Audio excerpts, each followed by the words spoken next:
Assalamualaikum warahmatullahi wabarakatuh.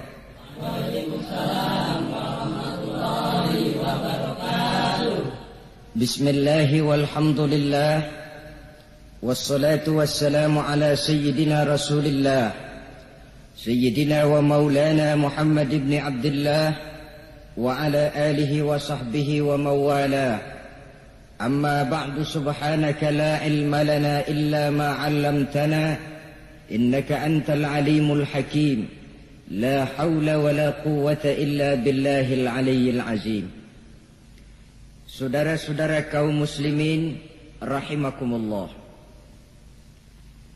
kalimat sibuk adalah kalimat yang paling sering digunakan orang dalam kehidupan ini.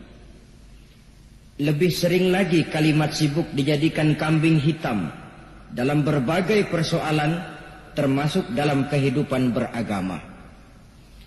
Kadang-kadang kita bertanya kepada seseorang, kenapa tadi malam tidak hadir di pengajian? Jawabannya sibuk. Kenapa Jumatan tidak kelihatan di masjid? Jawabannya sibuk. Kenapa dalam peringatan hari keagamaan tidak kelihatan aktif? Jawabannya sibuk. Kalau kita berbicara soal sibuk, siapa sesungguhnya orangnya dalam hidup ini yang tidak sibuk? Makin tinggi status sosial, akan makin tinggi pula tensi kesibukan yang kita hadapi. Masalahnya ialah kita yang bisa mengatur kesibukan atau malah kesibukan yang mengatur kita. Kalau kesibukan yang mengatur kita, insya Allah sampai tua sibuk terus. Tapi kalau kita bisa mengatur kesibukan, artinya dalam hidup ini ada semacam, bahasa kerennya, description of job. Ada semacam pengaturan waktu, ada semacam pembagian tugas di dalam kehidupan. Maka pada pertemuan kali ini kita akan berbicara tentang bagaimana mengatur waktu dalam hidup menurut contoh yang diberikan oleh Rasulullah sallallahu alaihi wasallam. Menurut riwayat dari Siti Aisyah radhiyallahu anha, adalah baginda Rasul membagi waktu dalam hidupnya itu menjadi 3 bagian. Sepertiga untuk Allah, sepertiga untuk tugas, sepertiga lagi untuk keluarga. Jadi ada waktu untuk Allah, ada waktu untuk tugas, ada waktu untuk keluarga. Bukankah dalam kehidupan ini kadang-kadang berlaku kepincangan dari tingkah seseorang? Ada orang yang seluruh waktunya cuma untuk Allah saja, tugas dilupakan, keluarga terlantar, itu bukan orang yang terbaik. Ada orang yang waktunya habis cuma demi tugas saja. Dari pagi sampai pagi lagi, kalau tidak di belakang meja, ia rapat saja kerjanya. Allah dilupakan, sujud tidak sempat, keluarga terbengkalai, itu juga bukan orang yang baik. Ada juga orang yang waktunya cuma untuk keluarga, kerjanya ngumpul saja. Seperti bahasa Inggris bilang, mangan ora mangan pokoknya ngumpul. Bermasyarakat tidak sempat, sujud tidak pernah, dengan kehidupan beragama jauh. Ini pun bukan orang yang terbaik. Orang yang baik ialah orang yang pandai mengatur waktu. Itu tadi cara baginda mengatur waktu dalam kehidupannya. Selanjutnya, bagaimana cara beliau mengisi waktu? Apa pengaruhnya dalam pribadi dan perjuangan beliau? Dan apa hubungannya dengan kita? Mari kita lihat lebih jauh. Sepertiga dari waktunya adalah untuk Allah. Artinya untuk beribadah kepada Allah. Bagaimana ibadahnya?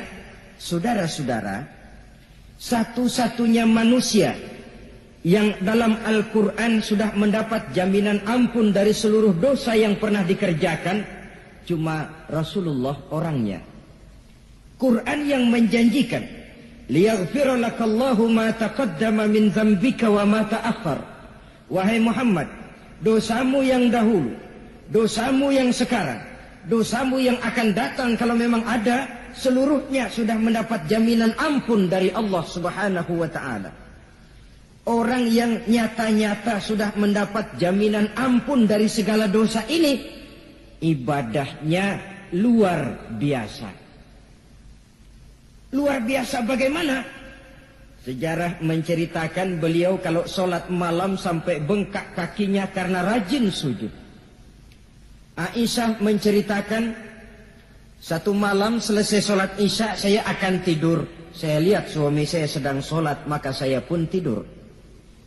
Tengah malam saya terbangun dari tidur, saya lihat suami saya masih sholat juga. Saya tidur lagi. Menjelang sepertiga malam yang akhir saya bangun, saya lihat masih sholat juga. Saya hampiri beliau. Saya tanya setelah sholatnya usai, "Bang," kata Aisyah, "ada apa yang?" Kata baginda Rasul. Sebab beliau itu, jangan senyum kalau saya katakan yang di sini. Sebab beliau itu pandai sekali menyenangi hati istrinya. Panggilan kelihatannya sepele, tapi bisa menghidupkan keharmonisan dalam rumah tangga. Beliau apabila memanggil Siti Aisyah dengan kalimat Humaira, "Ya Humaira," wahai yang pipinya kemerah-merahan. Cantik sekali panggilannya untuk istrinya. Kita kadang-kadang terlalu jujur tapi nyakitin. Mentang-mentang bini hitam, kalau manggil bini hitam, sini lo. Jujur tapi nyakiti itu. Hadirin yang saya muliakan, baginda menjawab, "Ada apa ya?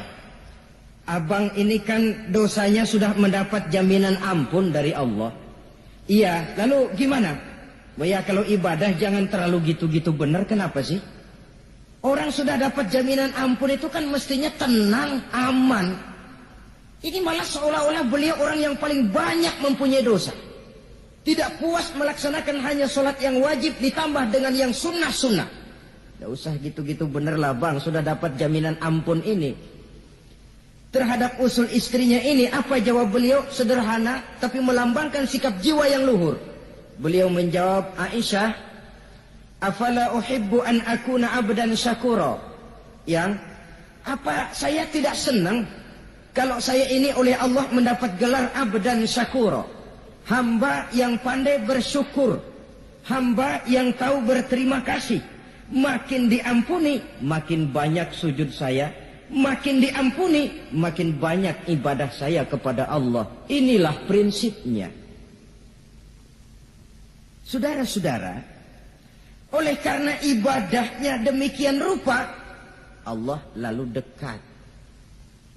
Oleh karena Allah dekat, perjuangan beliau itu, walaupun Quraisy melakukan segala macam cara dan usaha, mengeluarkan segala daya dan dana, kemampuan dan kekuasaan, tidak pernah berhasil mematahkan, walaupun berhasil menekan perjuangan baginda Rasulullah sallallahu alaihi wasallam. Coba kalau kita buka sejarah, beliau itu kan mulai berjuang sendiri. Yang dihadapi masyarakat yang keras, kasar, brutal. 14 abad yang lalu, semenanjung Arabia terkenal sebagai masyarakat yang jahiliyah, di mana maksiat dan munkarat merajalela. Sembahan adalah berhala. Anak perempuan lahir dibunuh hidup-hidup.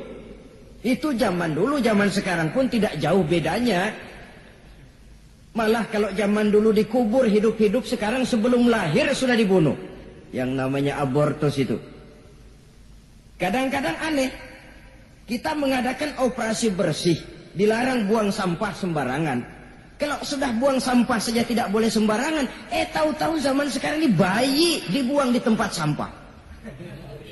Bukan lagi kertas, bukan lagi kardus. Bayi dibuang di comberan. Kan lebih sadis sebenarnya dari jahiliyah 14 abad yang lalu. Judi di zaman dulu 14 abad yang lalu merajalela, menyentuh segala lapisan masyarakat. Di zaman sekarang pun judi tidak kurang hebatnya, cuma tentu dengan bahasa yang lain. Apalagi di zaman sekarang orang pandai menghaluskan bahasa, mensamarkan istilah, judi disebut sumbangan. Umpamanya, sehingga orang lalu tidak terasa bermain judi, terasanya ikut nyumbang. Itu sekedar istilah yang merangsang orang sebenarnya. Masyarakat yang semacam ini yang dihadapi oleh baginda Rasul. Diangkat jadi Rasul umur 40 tahun lalu mulai berjuang. Mula-mula secara sembunyi dakwahnya itu. Dari pintu ke pintu, dari rumah ke rumah, dari orang ke orang. Hasilnya 3 tahun gerilya berdakwah. Dapat pengikut tidak lebih 11 orang. Sudah tidak digaji, tidak dapat beras, hidup pun miskin. 3 tahun dakwah, dapat pengikut 11 orang. Ustadz mana zaman sekarang yang masih mau ngajar? Kalau 3 tahun buka pengajian yang ngaji cuma 11, bubar. Kiai mana yang masih mau buka pondok kalau 3 tahun buka pesantren santrinya cuma 11? Pemimpin mana yang masih mau kampanye kalau 3 tahun kampanye dapat pemilih cuma 11? Bangkrut. Tapi tidak dengan Rasul. 3 tahun berlalu, turun perintah fasda bima tu'mar. Tidak usah berdakwah secara sembunyi, Muhammad sampaikan saja Islam secara terbuka. Mulailah beliau berdakwah secara terbuka, terang-terangan. Mula-mula Quraisy dikumpulkan dekat Ka'bah. Kumpulah Abu Jahal, Abu Lahab, Abu Sufyan dan gembong-gembong Quraisy. Di sana buat pertama kali secara terbuka baginda Rasul pidato.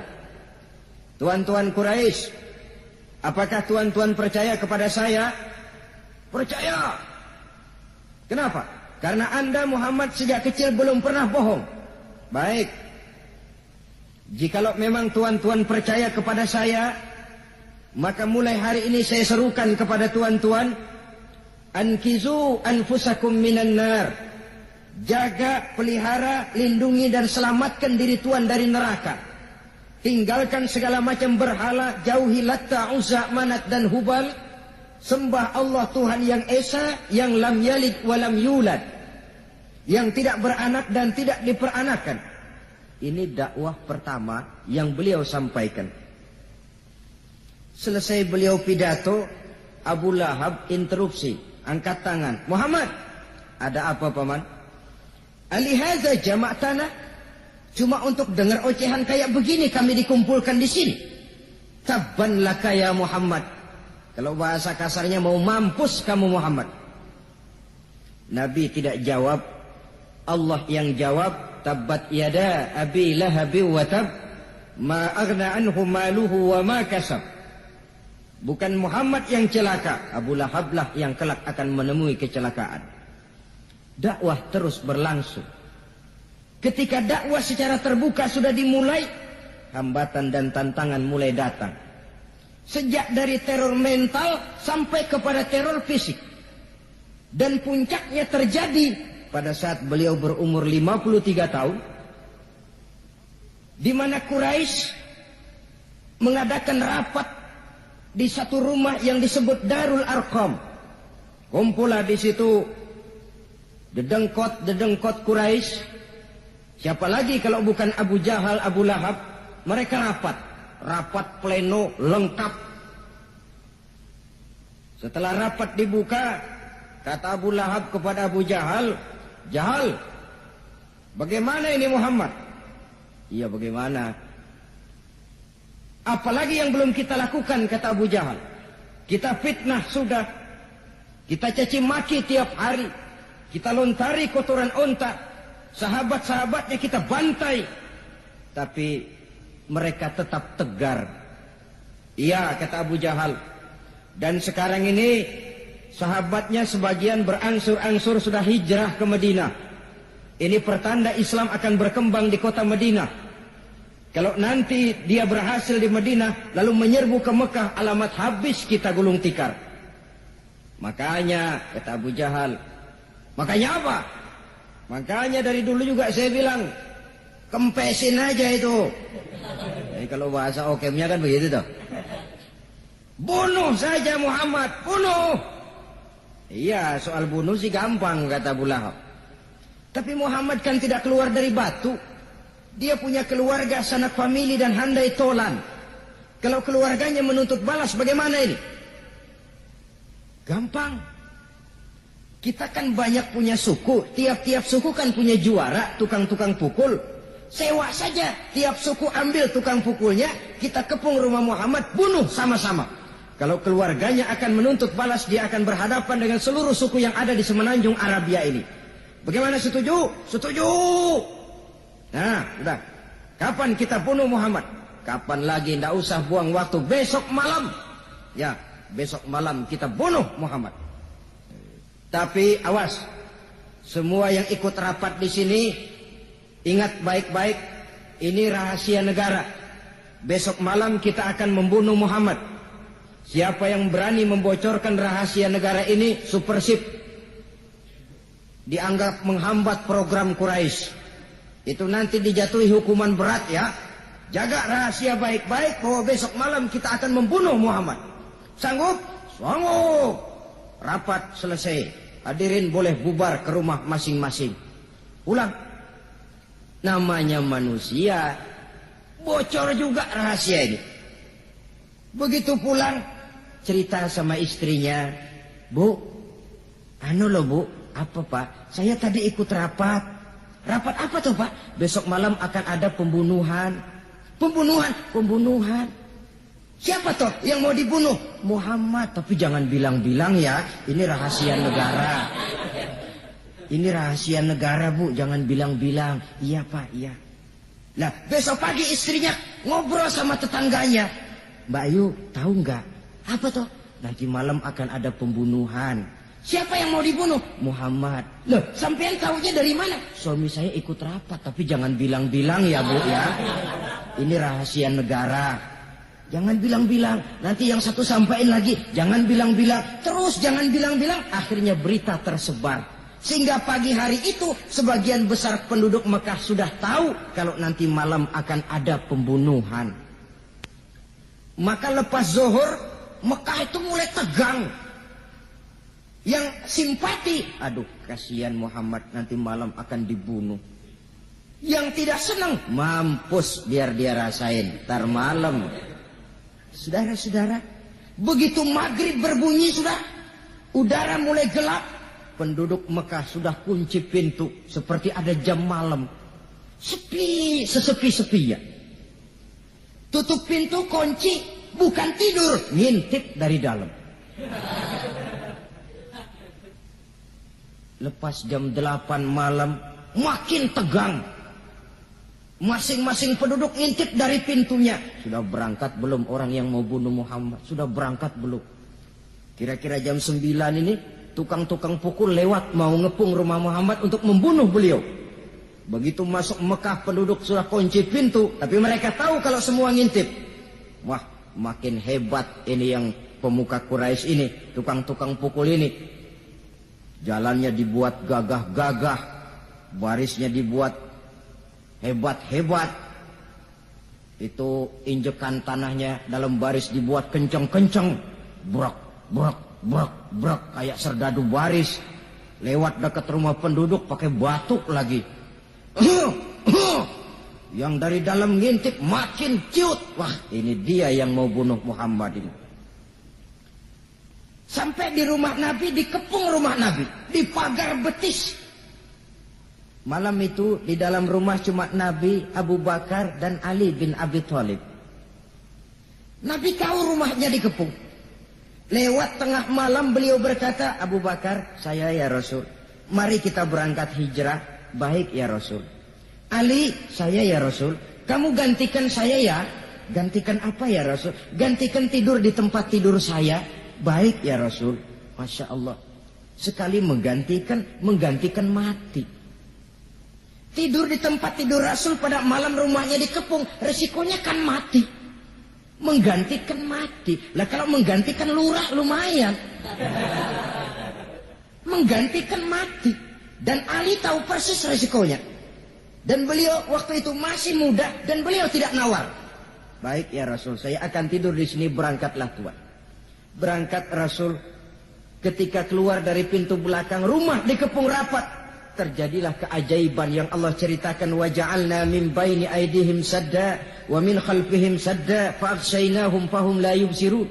Di muka, di belakang, di kiri kanan dibuatkan dinding oleh Allah, dibutakan mereka. Mereka tidak lihat kalau Muhammad keluar dari rumahnya. Siaga penuh. Apa? Mata melotot, Nabi lewat nggak kelihatan. Sampai Nabi kemudian menuju Gua Thur, 3 malam 2 hari di sana. Dari sana perjalanan dilanjutkan ke Madinah Al-Munawwarah. Allahu Akbar. Mengarungi gurun pasir yang gersang dan tandus, yang terbentang antara Mekah dan Madinah. Meninggalkan kampung halaman tempat di mana dilahirkan dan dibesarkan. Keluarga yang berbeda akidah terpaksa berpisah. Kok kuat? Kok bisa? Kok sanggup? Di mana rahasia kekuatannya? Beliau punya sandaran vertikal. Ibadahnya kepada Allah. Dengan bahasa kita sekarang, beliau punya backing. Backingnya tidak kepalang tanggung, yang serba maha. Maka saya mengajak kepada seluruh kaum muslimin, di zaman sekarang kan orang lagi main backing-backingan. Ya, nah, siapa yang punya backing, punya jalu. Saya cuma mengajak, kalau mau cari backing, jangan kepalang tanggung. Carilah backing yang serba maha. Maha gagah, maha tahu, maha adil, maha bijaksana, maha segala-galanya. Dan dialah Allah Subhanahu wa ta'ala. Saudara punya backing kolonel, tanggung. Nanti dia pensiun habis. Yang kolonel saja tanggung, apalagi yang kopral. Kalau mau cari backing, carilah backing yang serba maha, Allah Azza wa Jalla. Caranya tentu dekat kepadanya. Untuk dekat kepadanya melalui jalur yang sudah diatur olehnya, melalui Rasulullah Sallallahu Alaihi Wasallam, yaitu solat, ibadah. Makin tinggi nilai ibadah, makin dekat kita dengannya. Makin dekat dengannya, makin banyak fasilitas yang akan diberikan untuk kita. Saudara pegawai negeri ingin cepat naik golongan, itu caranya 2. Pertama, jam kantor disiplin. Jam 7 masuk, jam 3 pulang. Kalau belum jam pulang, jangan pulang. Yang kedua, tambahan di luar jam kantor, sering-sering datang ke rumah kepala bagian. Apa malam minggu, apa hari minggu, apa bawa jeruk, apa pisang Ambon, kan begitu toh. Ini nanti kan kepala bagian kan nilai. Karyawan saya yang satu ini jam kantornya disiplin, tambahan dia sering datang hari minggu di luar jam kantor bawa jeruk lagi. Ini mestinya belum naik lah, gue naikin dulu ke atas. Naik, saudara-saudara. Yang saya maksud apa? Itu zuhur, asar, maghrib, isya, subuh, jam kerja resmi itu. Jam kantor. Lah, ada kunjungan di luar jam kantor. Yang namanya tahajud, yang namanya hajat, yang namanya duha. Nanti kan Allah lihat, ini hambaku yang satu ini jam kantornya betul, zuhur, asar, maghrib, isya, subuhnya tepat. Tambahan di luar jam kantor, dia sering menghadap kepadaku. Nah, hambaku ini aku angkat kau maqamam mahmuda, ke satu tempat yang terpuji. Kalau Allah yang ngangkat, satu negara orang mau rendahkan kita, kita akan tetap tinggi. Kalau Allah mau rendahkan, satu negara mau angkat kita, kalau memang dasar mesti nyungsap ke bawah.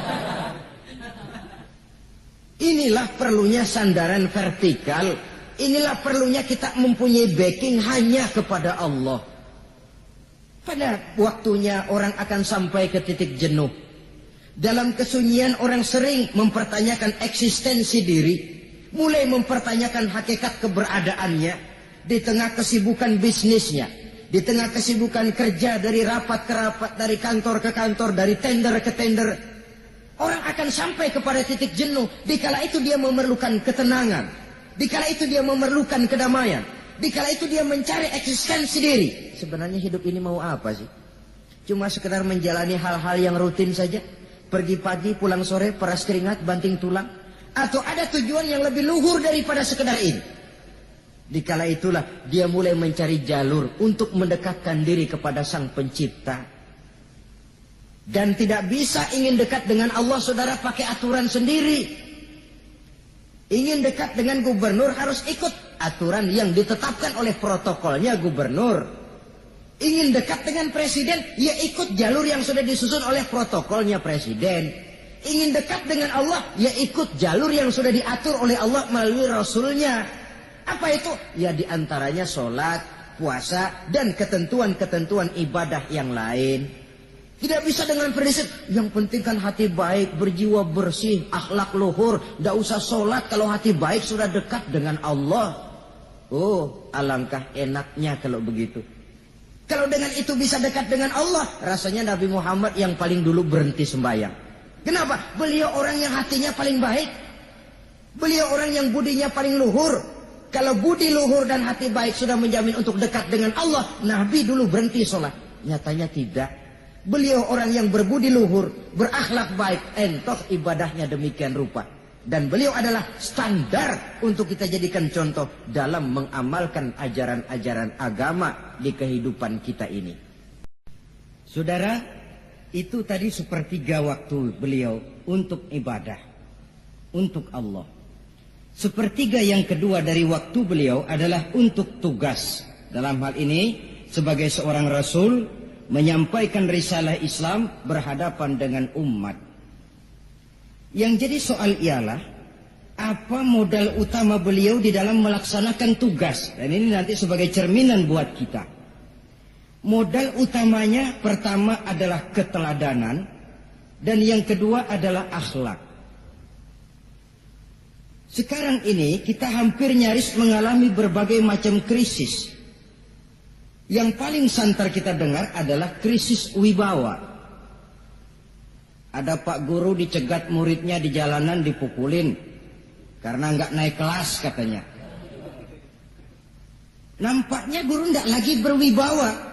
Di satu pihak mungkin karena si guru tidak bisa digugu dan ditiru. Di lain pihak juga murid tidak lagi mengenal arti rasa hormat kepada pak guru. Nah, kenapa krisis wibawa timbul? Karena tidak ada keteladanan. Adapun Rasul, wibawa beliau timbul di tengah umat karena keteladanan ini. Apapun yang beliau ajarkan kepada umat, beliau adalah pelaksana pertama. Dengan kata lain, satunya kata dan perbuatan. Ini yang sangat diperlukan di zaman kita sekarang. Bukan cuma sekedar simposium, muktamar, kongres, rapat besar dengan keputusan bertumpuk-tumpuk kertas di atas meja, tetapi tidak pernah terrealisir dalam kehidupan. Yang kita perlukan adalah satunya kata dan perbuatan. Bahwa kalau itu yang diucapkan, itu yang diterapkan. Kalau itu yang diteorikan, itu yang dikerjakan. Keteladanan. Yang kedua, rahasia sukses beliau dalam melaksanakan tugas berhadapan dengan umat, akhlak. Beliau tidak menyampaikan Islam ini dengan kekerasan, tidak juga dengan bujuk rayu harta, tidak pula dengan menakut-nakuti orang. Belum pernah kita baca dalam sejarah beliau teriak-teriak, awas yang tidak masuk Islam dipecat jadi orang Arab. Tidak. Atau dengan bujuk rayu, ayo siapa masuk Islam super mie 2 bungkus. Tidak. Sebab kebenaran tidak bisa dipupuk dengan materi. Kebenaran adalah soal keyakinan, dan keyakinan adalah soal batin. Orang yang beragama karena tertarik kepada supermi, orang yang beragama karena tertarik kepada pakaian, kepada obat-obatan, nilai imannya dipupuk dengan materi. Dan usaha seperti itu sama saja dengan menegakkan benang basah. Dia percaya kepada sesuatu yang dia tidak mengerti. Dia yakin kepada sesuatu yang dia tidak tahu apa bentuk yang dia yakini itu. Alangkah malang dan kasihannya orang yang beragama seperti ini. Tidak demikian dengan Rasul. Islam ini adalah satu keyakinan. Keyakinan terhadap kebenaran hanya bisa ditegakkan dalam nurani manusia yang paling mendasar. Karena itu dia tidak bisa dipaksakan. Dan itu pula sebabnya Quran punya prinsip la ikraha fid din. Tidak ada paksaan dalam beragama. Mau Islam silahkan, tidak mau Islam silahkan. Allah tidak memaksa. Tapi ayat ini jangan disalah pakai. Tidak pernah sholat, ditanya orang, kamu kan Islam kok enggak sholat? La ikraha fiddin dong. Salah pakai. Yang tidak ada paksaan dalam beragama itu untuk orang di luar Islam. Kepada tuan-tuan di luar Islam, la ikraha fiddin, tidak ada paksaan masuk Islam. Tapi kalau sudah masuk ke dalam Islam, maka berlaku peraturan Islam. Contohnya begini saja, tidak ada paksaan masuk ke rumah saya. Gitu. Mau masuk silahkan, tidak mau masuk tidak ada urusan. Tapi sekali saudara masuk ke rumah saya, saudara harus ikut tata tertib yang ada di dalam rumah saya. Kira-kira beragama itu begitu. Tidak ada paksaan masuk Islam. Tapi sekali saudara masuk Islam, maka berlaku peraturan Islam untuk kehidupan saudara. Jadi la ikraha fiddin ini buat orang di luar garis. Allah tidak maksa-maksa orang mau masuk Islam, mau tidak. Silahkan saja. Tapi ketika orang mendapat hidayah, masuk ke dalam Islam, peraturan Islam berlaku dalam kehidupannya. Saudara hadirin, kaum muslimin rahimakumullah. Akhlak. Mari kita lihat lebih jauh bagaimana sih akhlak beliau yang mulia itu. Allahu Akbar. Kalau orang berakhlak kepada teman, itu sih biasa. Tapi berakhlak kepada musuh, ini yang luar biasa. Ini yang agaknya Allah saja memuji beliau. Wa innaka la'ala khuluqin azim. Engkau Muhammad benar-benar berada di atas budi pekerti yang luhur dan terpuji. Kalau saya baik kepada orang yang memang baik kepada saya, logis toh. Wajar, memang harusnya. Tapi berbuat baik kepada orang yang jahat terhadap saya, ini yang tidak setiap orang bisa. Nah, sebab itu saya tidak ingin menceritakan akhlak beliau kepada sahabat, namanya juga kepada sahabat. Saya akan kutip beberapa riwayat yang menceritakan bagaimana akhlak beliau kepada orang yang nyata-nyata memusuhinya. Berbagai riwayat menceritakan bagaimana beliau ketika di Taif dilontari orang dengan batu. Yang melontari beliau malah mendapat doa. Allahumma hdi qaumi fa innahum la ya'lamun. Ya Allah, berikan hidayah, berikan petunjuk kepada mereka yang melontari saya dengan batu, karena mereka tidak tahu. Kalau saja mereka tahu, mereka tidak akan melontari saya dengan batu. Ya Allah, berikan hidayah kepada mereka. Padahal ketika itu malaikat Jibril menawarkan jasa. Muhammad, kalau kamu mau orang yang melontari kau dengan batu itu hancur, saat ini juga saya angkat Jabal Uhud, saya timpakan mereka biar mati semua. Mau Muhammad? Jangan Jibril, mereka tidak tahu. Kalau saja mereka tahu, mereka tidak akan melontari saya dengan batu. Lebih baik doakan mereka supaya mendapat hidayah dari Allah. Dalam kondisi kepepet, dilontari dengan batu, malaikat Jibril datang menawarkan jasa. Beliau lebih memilih mendoakan orang yang berbuat jahat itu. Ya Allah, bukan main. Umumnya kita kan kalau lagi kepepet ada yang nolongin, girang bener. Andai kata kita yang jadi nabi, disambitin orang, datang malaikat Jibril nawarin, bagaimana sikat? Habisin aja dah.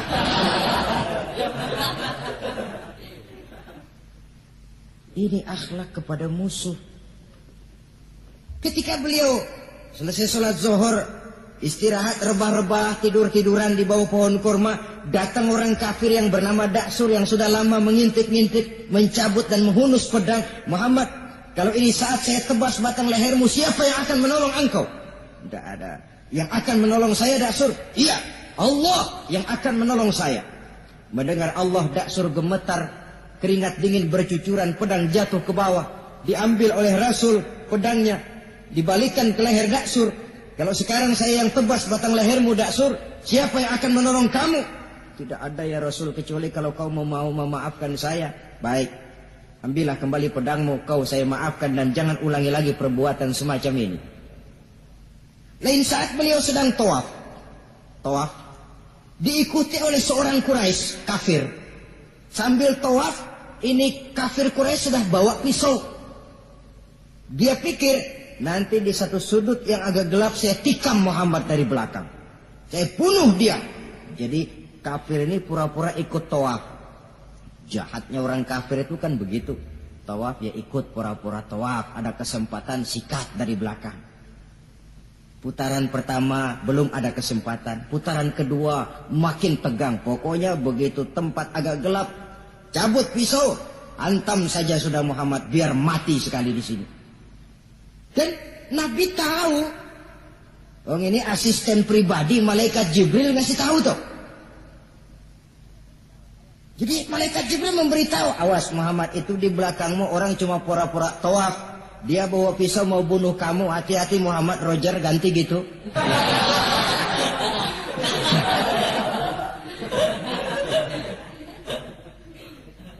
Tahu persis beliau.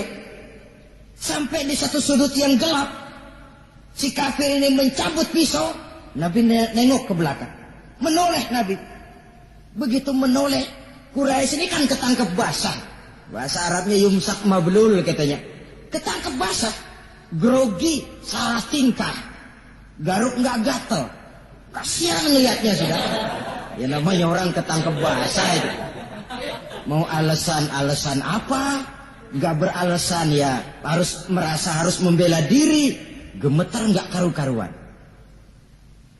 Kata Nabi senyum. Mau apa, Mas? Ano Rasul, ini ano apa? Ano. Sudah, saya kan tahu kamu mau bunuh saya toh. Sudah, saya sudah tahu kok. Kamu jangan pura-pura. Kamu kan mau bunuh saya kan? Terus terang saja. Iya Rasul, iya. Sekarang gimana? Enggak berani Rasul. Minta maaf saja. Ya kalau sudah kamu minta maaf begitu, sudah kamu pulang sana. Jangan diulangi lagi ya. Begitu mudah beliau memaafkan orang yang nyata-nyata mau menghabisi nyawanya. Sepanjang itu belum terwujud, sepanjang itu belum terbentuk dalam artian real, sangat mudah beliau memaafkan orang. Saudara hadirin kaum muslimin rahimakumullah, pemaaf, lapang dada, toleransi, menghargai pendapat para sahabatnya. Ini sederetan dari akhlak yang terpuji. Sehingga karena keluhuran akhlak inilah yang menyebabkan orang tertarik masuk ke dalam Islam. Beliau berprinsip apa? Basyiru wala tunaffiru, yasiru wala tu'assiru. Gembirakan orang jangan ditakut-takuti, mudahkan persoalan orang jangan dibikin sulit. Ini kan satu prinsip yang sangat baik dalam melaksanakan dakwah, dalam menyampaikan misi. Apapun tugas kita di masyarakat, sebagai pegawai pemerintahan, pejabat negara, pedagang, pengusaha, seniman, ustadz, mubaligh, kiai, ulama, dalam berbagai profesi, modal utama untuk sukses adalah akhlak. Sebab hati kita yang tahu cuma Allah. Orang lihat penampilan kita, orang lihat muka kita. Sebab itu Nabi katakan, innakum la tas'una an-nasa bi amwalikum walakin yas'uhum minhum bastul wajhi wa husnul khuluqi. Kamu tidak akan bisa menarik simpati orang banyak dengan hartamu, tapi bisa kau tarik simpati orang banyak dengan akhlak yang baik dan muka yang senyum, muka yang enak dilihat. Orang kadang sering bilang, dia mah biar mukanya begitu hatinya baik. Iya, soal hati kita nggak tahu. Yang kita lihat pertama muka. Bagaimana gue mau ikut dia, mukanya kayak batu kuburan. Kesan seram pertama itu kan sudah ada. Walaupun kadang-kadang hati memang baik, tapi hati itu kan urusan Allah. Yang kita lihat pertama muka.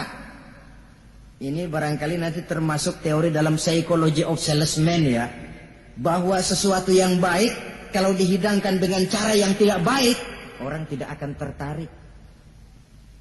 Lihat saja, orang sekarang ini kan entah makin lajunya dunia bisnis kita, masuk ke rumah-rumah kita cuma menawarkan air jahe, menawarkan sasa, menawarkan kecap bango, menawarkan barang-barang yang kelihatannya remeh.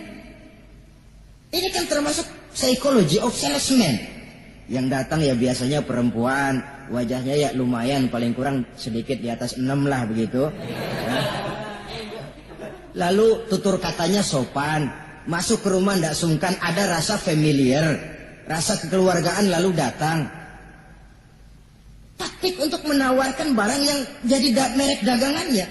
Nah, Islam ini agama yang baik. Kalau disampaikan dengan cara yang tidak baik, sadis, memponis, orang akan lari dan jauh.